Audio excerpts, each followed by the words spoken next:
12 నిరీక్షణ కోట్లాది మంది భారతీయుల ఆశ. గ్రౌండ్లో గంభీర వ్యూహం, పిచ్ మీద రోహిత్ సేన పరాక్రమం ఫలించింది.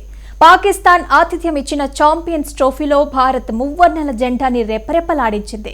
విమర్శకుల నోళ్లు మోయిస్తూ ప్రతికూలతలని జయిస్తూ అజేయంగా నిలిచి మినీ వరల్డ్ కప్ ని ముద్దాడింది. అసలు ఈ విజయం ఎందుకు ప్రత్యేకం? బుమ్రా లేకపోయినా బౌలింగ్ ఎలా క్లిక్ అయ్యింది? గంభీర్ చేసిన ఆ బోల్డ్ ప్రయోగాలేంటి? ఛాంపియన్స్ ట్రోఫీ హై డ్రామా మీద స్పెషల్ స్టోరీ. టోర్నీకి ముందు టీమిండియా పరిస్థితి అంతా అయోమయం. సొంత గడ్డ మీద టెస్టులలో పరాజయాలు, సీనియర్ల ఫామ్ మీద సందేహాలు, రిటైర్ అయిపోతే బెటర్ అని రోహిత్, కోహ్లీల మీద సోషల్ మీడియాలో ట్రోల్స్. మరొక వైపు కోచ్ గంభీర్ బాధ్యతలు చేపట్టాక వరుస ఓటములు. ఇలాంటి స్థితిలో దుబాయ్ ఫ్లైట్ ఎక్కిన టీమిండియా మీద ఎవరికీ పెద్దగా అంచనాలు లేవు. పైగా ఇంగ్లాండ్ సిరీస్లో గంభీర్ చేసిన ప్రయోగాలు చూసి 2007 వరల్డ్ కప్ చేదు జ్ఞాపకాలు రిపీట్ అయిపోతాయేమోనని అభిమానులు వణికిపోయారు. కానీ అక్కడే మొదలైంది అసలైన మాస్టర్ ప్లాన్. ఎవరు ఊహించని విధంగా కోచ్ గంభీర్ బ్యాటింగ్ ఆర్డర్ని ప్రక్షాళన చేశారు. రిషబ్ పంత్ లాంటి స్టార్ ప్లేయర్లని కాదని కేఎల్ రాహుల్ మీద నమ్మకం ఉంచారు. అక్షర్ పటేల్ని 5వ స్థానానికి ప్రమోట్ చేశారు. లెఫ్ట్ హ్యాండ్ బ్యాటర్ కావడంతో మిడిల్ ఓవర్లలో స్పిన్నర్లని అడ్డుకోవటానికి అతడిని వాడుకున్నారు. 6వ స్థానంలో ఫినిషర్ రోల్ పోషిస్తాడా అన్న అనుమానాలని పటాపంచలు చేస్తూ 140 రన్స్ చేసి మిస్టర్ డిఫెండర్ అనిపించుకున్నాడు కేఎల్ రాహుల్. ఈ ప్రయోగాలే భారత్కి వెన్నెముకగా నిలిచాయి. విమర్శించిన నోళ్లే గంభీర్ ఒక టాక్టికల్ జీనియస్ అంటూ ప్రశంసలు కురిపించారు.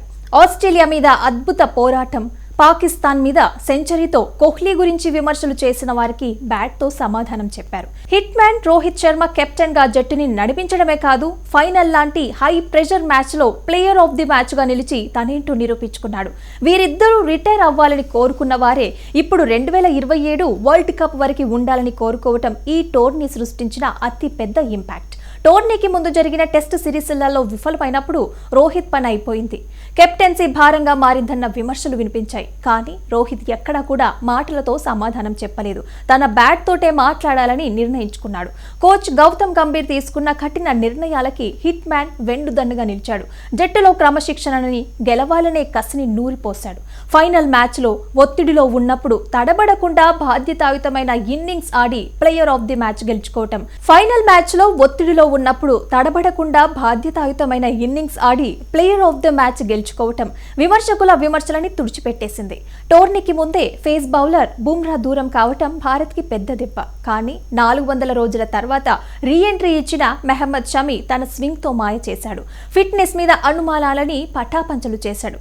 ఇక హార్దిక్ పాండ్యా కేవలం బ్యాటర్ గానే కాదు, మెయిన్ ఫేజర్ గా షమికి తోడుగా నిలిచాడు. దుబాయ్ పిచ్లని సరిగ్గా అంచనా వేసిన మేనేజ్మెంట్ 4 స్పిన్నర్లతో బరిలోకి దిగి ప్రత్యర్థులని చక్ర బంధంలో బంధించింది. బుమ్రా లేకపోయినా టీమిండియా బౌలింగ్ అటాక్ మాత్రం ఏమాత్రం తగ్గలేదని నిరూపించింది. భారత్ గెలుస్తుంటే ఓర్వలేని విదేశీ మాజీలు పిచ్ అడ్వాంటేజ్ అంటూ కొత్త రాగం అందుకున్నారు. కానీ వాస్తవాలు వేరేలాగా ఉన్నాయి. ఆడిన 5 మ్యాచ్ల్లోనూ భారత్ టాస్ ఓడింది. అంటే పరిస్థితులు ప్రత్యర్థి చేతులలో ఉన్నాయి. అయినా సరే టీమిండియా వరుస విజయాలు సాధించింది. సునీల్ గవాస్కర్ చెప్పినట్లు గ్రూప్ స్టేజ్ ముగిసిన వెంటనే సెమీస్ ఆడటం అనేది శారీరకంగా, మానసికంగా ఎంతో శ్రమతో కూడుకున్న పని. ఆ సవాళ్ళని అధిగమించి భారత్ విజేతగా నిలిచింది.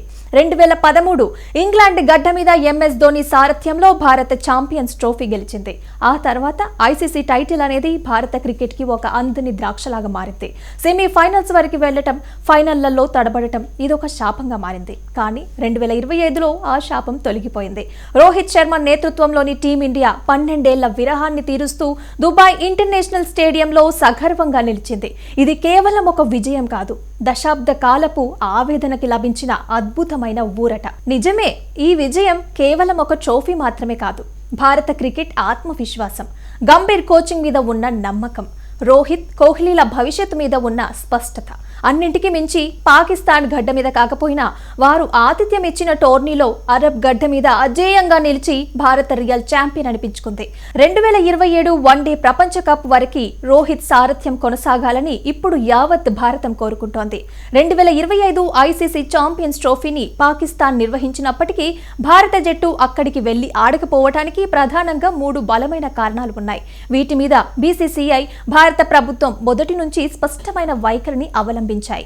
పాకిస్తాన్ క్రికెట్ బోర్డు భారత్ రాకపోవటం మీద ఐసీసీకి ఫిర్యాదు చేసినా ఆర్థికంగా ఐసీసీకి బీసీసీఐ ఇచ్చే రెవెన్యూ చాలా కీలకం.